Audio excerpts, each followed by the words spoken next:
Hi అండి. ఇవైతే కనుక సోలార్ లైట్స్ అనమాట. ఇప్పుడు దీపావళి ఉంది కాబట్టి బాల్కనీలో కానీ ఎక్కడన్నా ప్లాంట్స్ మధ్యలో కానీ ఇవి పెట్టుకుంటే చాలా బాగా కనపడతాయి. సో నాకు చాలా బాగా అనిపించాయి. నేనైతే మీషోలో తీసుకున్నాను. ఇది సోలార్ ఆపరేటింగ్ అయితే ఉంటుంది కాబట్టి ఆటోమేటిక్గా మనం మొక్కల్లో పెట్టామంటే మనకి ఎప్పుడైతే ఎండ పడుతుందో ఇది ఆటోమేటిక్గా ఛార్జ్ అవుతూ ఉంటుంది. మనకి నైట్ అవ్వగానే అయితే కనుక వెలుగుతూ ఉంటాయి. సో ఇప్పుడు టెస్ట్ చేద్దాము. ఇది పెట్టుకోవడానికి ఏంటంటే ఇలా స్టిక్ లాంటిది అయితే కనుక ఇచ్చారనమాట. ఇక్కడ షార్ప్గా ఉంటుంది. దీని మట్టిలో అయితే కనుక మనం చక్కగా గుచ్చేసుకోవచ్చు. మట్టిలో కాకపోయినా ఎక్కడైనా సరే మనం ఇలా పెట్టుకోవడమే అనమాట. కొంచెం దీనికి ఎండ తగిలేలా పెట్టుకుంటే బాగుంటుంది.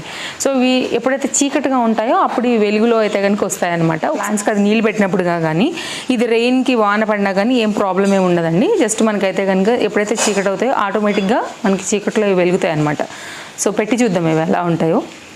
ఆన్ అండ్ ఆఫ్ అనేది బటన్ మనకి ఇక్కడ ఉంటుందన్నమాట. సో దీన్ని బట్టి అయితే కనుక మనం అడ్జస్ట్ చేసుకోవచ్చు. సో చూసారు కదా అండి, కొంచెం ఇవి మనకి బెండ్ అవుతాయి అనమాట. సో దాన్ని బట్టి అయితే కనుక నేను నీట్గా అరేంజ్ చేసేసి ఈ విధంగా డెకర్ చేశాను. అండ్ ఈ దీపాలు ఏవైతే ఉన్నాయో బ్యాటరీ ఆపరేటెడ్ లైట్స్ అందరికీ ఐడియా ఉంటుంది కదా అండి, ఇలా ఉంటాయి.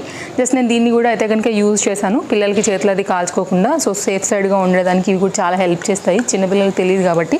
సో ఓవరాల్గా అయితే కనుక దివాళీకి తులసంని ఇలా డెకర్ చేశాను. ప్రోడక్ట్ లింక్ ట్యాగ్ చేస్తాను. సో చెక్అవుట్ చేయండి. కావాలనుకునేవారు DM చేయండి. Thank you.